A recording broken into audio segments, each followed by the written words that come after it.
Здравейте. Здравейте, аз се казвам Сашо Ковачев и съм главен специалист по етнически интеграционни въпроси в област администрация в Кюстендил.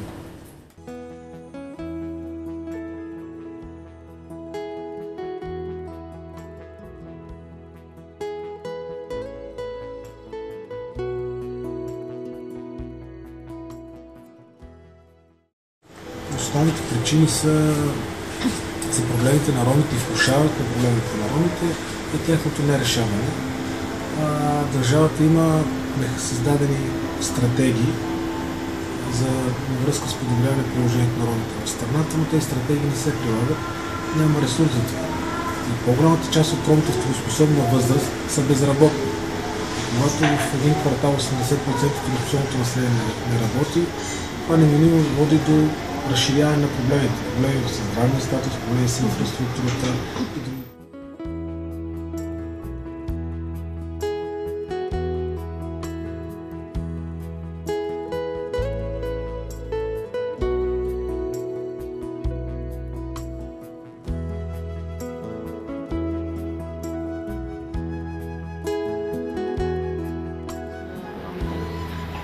Тук според мен основна роля трябва да играят неправителствените организации, да правят по-често кампании, медийни кампании с партньори медии, за да популяризират добрите образи в ромска общност, добрите практики, добрите случаи.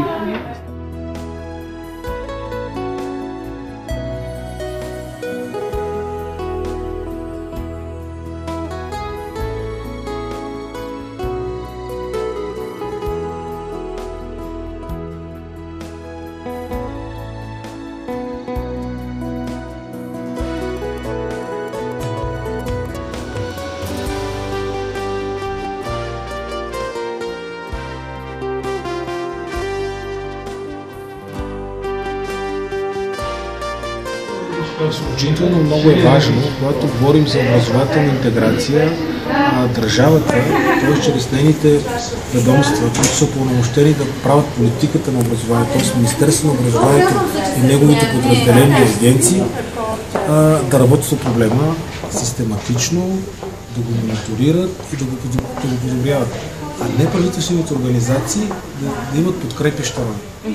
20 години в България по отношение на образователната интеграция неправителствените организации имат водеща роля в правенето на политики на различни, свързани с образователна интеграция, включително за десегрегацията на ромските училища, а Министерството на образованието стои твърде пасивно.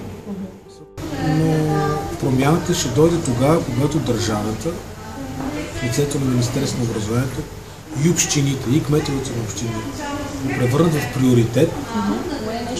Което би могло да помогне. Трябва да направят училищата партньори и те да бъдат активни. Всяко едно училище, което има над 30% ромски деца, трябва да има помощник на учителя, там където има образовани роми, педагози да бъдат включени в педагогически персонал, да работят и да имат програма. Най-важното е всяко училище да бъде активно, да е партньор на общината, да е партньор на неправителствена, да е партньор на държавата по тези въпроси и да работи за промяна.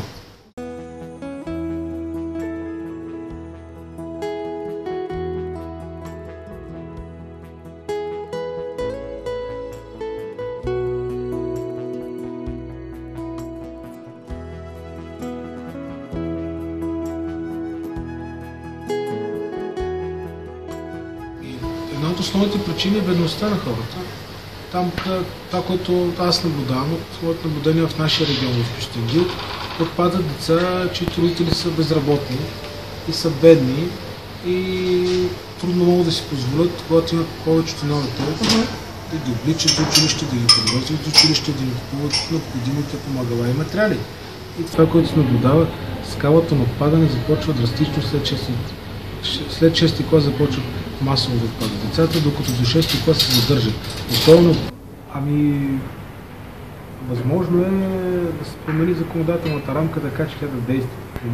Но когато децата го прекъсват преди 16-та годишнина, т.е. няма закона не действа, няма санкции към родителя, не се издирва детето, не се регистрира какво се случва, как може да се върне в системата, как може да се реинтегрира в образователната система, как може ако не иска да продължи да учи, поне да учи до 8 клас, след това да придобие някаква специалност, професия, с която се реализира, защото необразованите са бедни, а бедните са необразовани.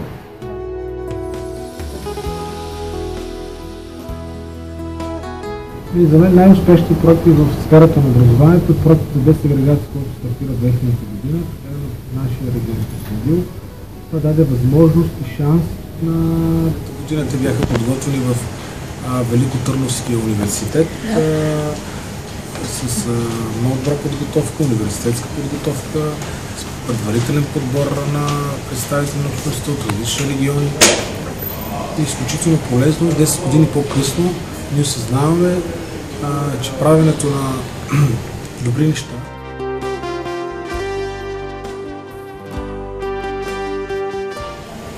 образователната система, за съжаление, има проблеми, които се касаят основно в мониторинг на образователните процеси вътре в училище. Аз това, което не съм доволен е, че Министерството на образованието няма механизъм да мониторира по-често училищата, където не дават добри резултати, особено сегрегираните училища, там където учат 100% ромски деца. Там да споделя, че в тези училища трябва да се продължи да се работи така, да се привличат деца от ромски произход в смесени училища, да учат, но трябва да се работи още от първия ден, в първи клас с тях непрекъснато, за подобряване на подготовката им. Един от проблемите, когато вкъщи няма добра подготовка, не си пише домашните, отиват на подготвени в училище, намаляваме се успеха, стават аутсайдери в класа и след това отпадат. Второ, се наблюдава, не знам, може би ще се въде и практиката в тези училища да има и социален работа.